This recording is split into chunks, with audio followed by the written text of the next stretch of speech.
What's going on, you guys? It's your huggable hipster here, and welcome back to another episode of The Casual Nerd. Guys, this Casual Nerd, there's gonna be a lot in here, so we're not gonna cover a trailer.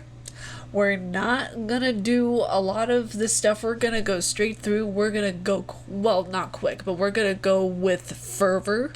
We're gonna make sure that we're covering all the important stuff, and there's not going to be any bitches left behind because we're going to cover this stuff with accuracy. I've had so much caffeine today, holy moly. Oh, also, there's something else I want to show you guys. I don't know if you guys can see in the back, but I got a new tapestry over there. It was horrible with the blue, okay? Honestly, it was just so... Ugh. It was just so gross, honestly, okay? It was so gross. But in the mail, which was yesterday, I got this, you're seeing this on a Thursday, which I don't normally post Casual Nerd episodes, but this week is so messed up in terms of recording anyway, then why not? These were not originally glued here. I glued them on myself because I'm not going to be wearing these as necklaces. The keys from Resident Evil 2. I love these. They're collector's pieces. I don't have Resident Evil merch like this, and another very awesome piece is coming in the mail soon, and I'm very, very excited about it, but yes, I love these. Very, very cute. So the first bit of gaming news, I'm not going to really cover as an entire thing. I just want to mention that it's out there to just be aware. The fact that Kojima and Microsoft are in cahoots. They're discussing a exclusivity deal. Now, I did cover this before in a Casual Nerd episode way back, but the fact of the matter is that it's resurfacing again, and I know that Microsoft is putting out statements saying that they're in talks, that they want Japan to be like the prime focus, and they want Kojima to be on that list of prime focus from people who are basically developers who are amazing developers in Japan, including Shinji Mikami. So the thing is that, you know, while there's no talk with Shinji Mikami, there's talk with mainly Kojima, and I believe others, I'm not sure, don't quote me on that. There's a lot that I want you guys to be aware of, in the fact that don't take anything for face value, please, just don't. Okay, we know a lot about this from the Silent Hill fiasco that's been going on. We know a lot about this because there's just so much happening within the gaming stratosphere. People show us the information that they want us to see. Just keep that in mind. We don't know anything accurate. We don't. As much news sources come out, as much articles come out, as much anything comes out, we don't know the full truth about what we see about a lot of these game releases whenever it comes down to it. Because we're seeing kind of the tip of the iceberg. We're not seeing the trading. We're not seeing the negotiation between deals. We're not seeing the contracts. We're not seeing all the ins and outs of everything. So basically any article that comes out about any source of news, like Kojima, for example, is a rumor. Take it as a rumor until it comes out at E3. Okay, if it comes out at E3 with a trailer or an announcement of some sort, then you know that there is some validity to it because they would put it out there in the public with people watching and fans watching. So then you can take it a little more seriously. But if it's just an article on Twitter or any other news site, please just take it with a grain of salt. So let's go into some of the articles that I did gather from Discord, because you guys are awesome and you send me really, really awesome articles. So let's go into more Kojima stuff. Now, there's two other articles that are discussing about Kojima. I'm going to go into them briefly because there's a lot to cover. There's a lot to cover. But states here in the article that Death Stranding developer gives update on Hideo Kojima's next game. Now, it states here in the article that according to a developer from the production of Death Stranding, the next game by Hideo Kojima could be getting a reveal very soon. Video game auteur, that's how you say that word. I've never heard that word before. Auteur? Video game auteur. Sounds so fancy. It's like, oh, welcome to my humble tour. Video game auteur Hideo Kojima has had an exciting career, from working on the Metal Gear Solid series to creating his experimental masterwork Death Stranding. His work has been eclectic, not to mention complete game changers, and now Death Stranding has made an impact on gaming. Fans are wondering what can we expect next from Kojima yet, and quite frankly, nothing is off the table when speculating what's next to come from him. And it was actually Yoshi Shinkawa who was talking about the next title that is possibly in the works, stating, in quote, "I'm doing something for sure, and I can tell you probably that we can announce it quite soon." And that's interesting because if that's coming straight from the source, which it is basically, then that's a very good sign. I can't wait to see what they come up with, because odds are it's not gonna it's gonna be nothing short of amazing. I mean, the fact of the matter is that Death Stranding is one of the best video games out there. It's a life changer. Like, I still think about it, I still play it, I'm still, moving on getting plat on it whenever I can, because quite honestly, it is a long game. There are over 60 achievements or so, if I believe. I think I'm like halfway there, but it's such an amazing game to see in its full magnitude. Like, I'm still in like doing stuff for photo mode within it, because I know that they have like challenges on and off to do like photo mode competitions, and there's so much there photography wise. It's just stunning. So next up, also in Kojima news, because this is basically what it's turning into. It's not the casual nerd anymore, it's the casual Kojima. Now, it states here in the header of the article that Kojima states he has a lot of affection for PC and thinks Death Stranding satisfied opinionated PC players. Hi, it is me, opinionated PC player.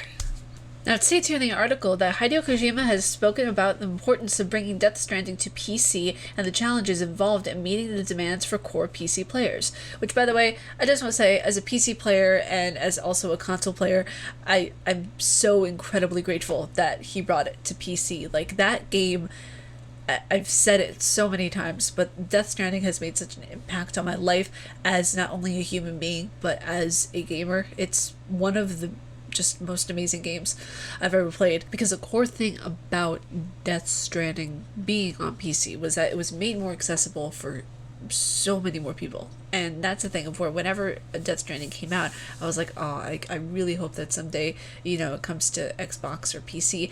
And with the news of the the rumored news of it possibly happening for Xbox, and quite frankly, only because Death Stranding was on PC. I don't think if Death Stranding were not on PC, I don't think that Hideo Kojima would possibly get an exclusive deal with Microsoft. Just saying. Kojima Productions' debut project originally released for PS4 in November 2019, before making its way to PC via Steam and the Epic Games Store in July 2020. The PC version features a higher frame rate photo mode, ultra-wide monitor support, and Half-Life crossover content, among other features. In quote, "When I first started in this industry, I worked on PC games," Kojima said in a newly published video interview promoting the PC version of the game. In quote, "It was quite a while before I started to make games for consoles, so I feel a lot of affection and affinity towards the PC. Games are developed for PCs after all. Kojima and Death Stranding was released for PC in a bit to attract new audience. PlayStation gamers and core PC users are a different market, so the game will be played by as many people as possible." It's really interesting to see too, because, it's true, PlayStation gamers and PC gamers are a very, very different breed of people. Not to compare, but we're going to, just for argument's sake, when I see like a rabid PlayStation fan, someone who is just toxic and everything, it reminds me of a very toxic Blackpink fan. So next up in gaming news, Sony sees record 10 billion profit as COVID ups home entertainment demand. Why is this not a shock to anyone right now? It's not a shock just to me, but anyone. Seriously, this is not shocking to me whatsoever. Now, it states here in the article that Sony expects its highest ever net profit for the year ending March, as its strengths in entertainment content like games, anime, music streaming proved successful during the coronavirus pandemic. Now, Wednesday revived up its net profit forecast to 1.85 trillion yen, 10 billion for the current fiscal year, up 86% from a year ago. The profit figure would surpass an all-time high of 916 billion yen recorded for the year ended March of 2019. This marks Sony's second upward revision this fiscal year. Previously, the company said it expected an annual net profit to increase 37%, 800 billion yen. The record performance will be supported by a 7% jump in the revenue to 8.8 trillion yen and 11% increase in operating profit to 940 billion yen, boosted by the pandemic-fueled demand for home entertainment. The conglomerate's subscription-based gaming services have continued to be popular among the gamers, especially PlayStation Plus, which pulls in monthly subscription revenue for its online multiplayer games. Subscribers of the PS Plus have exceeded 47 million users by the end of December, increasing 22% from a year ago as this pandemic kept many at home. For those of you who were confused by all the numbers that were said right now, pandemic, people staying at home. Put the two and two together. profits rise because people have to stay at home, whether it's because of self-quarantining, staying at home because of work-related things, staying at home because you have your children at home and they have to stay at home for school, all that kind of stuff. So you put all that together, simplify it, mesh it all up, and you get money. So next up in gaming news, we're going to dive into some Resident Evil goodness. Resident Evil Village marketed with life-size Lady Dimitrescu display. Why am I not surprised? This lady is literally taking over the entire franchise. I'll ask someone about Resident Evil. They're like, Jill Valentine, who? Now, it states here in the article that a life-size Lady Dimitrescu display is exciting fans as Resident Evil Village's launch date draws closer, with only a couple of months left to go until Resident Evil Village releases. Now officially 1 month. Just putting that out there. Out there. Capcom has been extremely tight-lipped on the build-up. In the build-up. The company has revealed very few details about the 10th installment in the Resident Evil series so far. Let's just put that into perspective. 10th installment. This is like a freaking Rocky franchise we got going on over here. 10th installment. I'm sorry, this explosion is more accurate here. There you go, a Resident Evil house explosion for you. Survival horror game is direct sequel to Resident Evil 7 Biohazard. The franchise is preparing to celebrate its 25th anniversary, and a variety of new announcements are planned to mark the occasion. This means some fresh details about the upcoming game can be expected soon. Now, obviously, this article was before the 25th anniversary and everything like that, because you guys saw my mushy gushy tweet and everything. But the thing is that this lady, okay, I can't wait to see how anxiety filled I'm going to be doing a playthrough of this, because my goodness gracious, it's just, this lady is taking over everything. She's taking over my life. She's taking over the crotches of many men. She's taking over the crotches of many women, actually, too. It's just exciting because being that this is the 10th installment, I feel like there should only be, it would only be fair that there would be a Resident Evil 10. Like, you have to cap it off at 10, okay? You know, Rocky had several movies. You gotta cap it off when everything is still fresh, you know? But the thing is like, looking at how intricate the series has become, I want there to be a good closure. I don't want it to leave off, you know, the way that The Evil Within 2 left off, and then we heard nothing for a few years, you know? I want it to be left off in a way of where the players, like myself and many others who have enjoyed the series for so many years, you know, we get closure. We have this kind of mutual agreement. You know, we all got this mutual agreement, Tony, working for us. And it's something of where it's gonna be sad, but I know that an end is coming with the Resident Evil franchise, and that's okay. You know, there's probably gonna be many spin-offs. Many games are gonna try to recreate the love and the beauty, but so these last two articles, I'm not even going to bother to put in the news article clips. You know, the articles will be down in the description below, because I think this is just so idiotic at this point. I've talked about this very vaguely and very briefly in other episodes, but it's not something I've paid a lot of attention to, because I don't like to pay attention to the inanity of something like this. Like, if people will be like, why are you saying that this is just crazy? Well, it is. It honestly is. Of where, first off, you have Activision shrinking the file size of Call of Duty so you can download other games. This should have been a no-brainer. This should have been something that should have been done a very long time ago. The size of Call of Duty file sizes, like, it's obscene. The fact that something like an update could be over 100 gigabytes, that shouldn't happen. It's poor coding. If you are doing that and it's that kind of file size, then I'm sorry, but you are poorly doing a game. Like, that is not, it should be nowhere near that big of a file size at all whatsoever. 30 gigabytes, 60 at the most. 120, 130? No, get out of here with that. The last article that we're going to get into, and it's not going to be a blurb inside the video, is going to be about YouTube.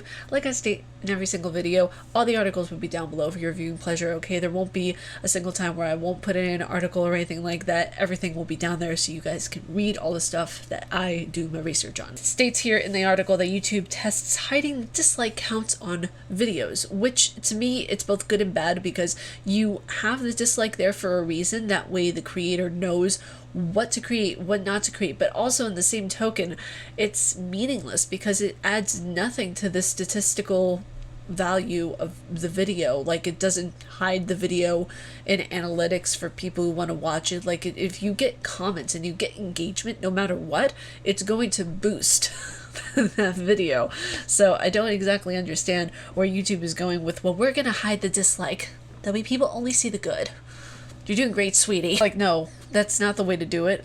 People need to see if their video has dislikes. They need to be able to see what the ratios are. They need to understand where their video lies with a person. Now, if that person's just being a troll, it's why I strongly suggest to implement the fact of you leave a comment before you dislike. Like, you have to leave a constructive or like any kind of comments at all, not a trolling comment because that'll be just directed as spam, but a comment that is constructive to the creator of why they disliked the video in the first place, and then they can dislike the video. Sure, go for it, have at it, have a party, but still, to just remove the YouTube dislike button, it's nonsensical, it's fruitless, it doesn't mean anything, it's engagement no matter what. So removing it doesn't mean a damn all anyway. But you guys, that was it for me. That was the Casual Nerd episode for today. That was a lot of news to cover. I hope you guys enjoyed this video. There's a lot. There was a lot of news today. There's a lot of stuff that's rumors. There's a lot of stuff that is happening right now in the gaming world. Please understand that there's only so much news that can be covered. Don't take anything for face value. You know, don't take anything for that's truth, that's this, that's that. Take it with a grain of salt. Don't take it as gospel, all right? Take it for what it is, and take it just as, oh, okay, this is an opinion. This is just what they're saying. It's not fact. Hey guys, if you like my face and what I do, please be sure to subscribe and hit that bell down below, because I make videos every Monday, Wednesday, and Friday. I know this is kind of out of the norm for me to make a video for today, but like I said, you know, I was supposed to put this yesterday. I just can't. I can't. Too many videos in one day. I've done it before. Ruined me. But stay casually nerdy, you guys, and I'll see you all in the next video. Bye, you guys.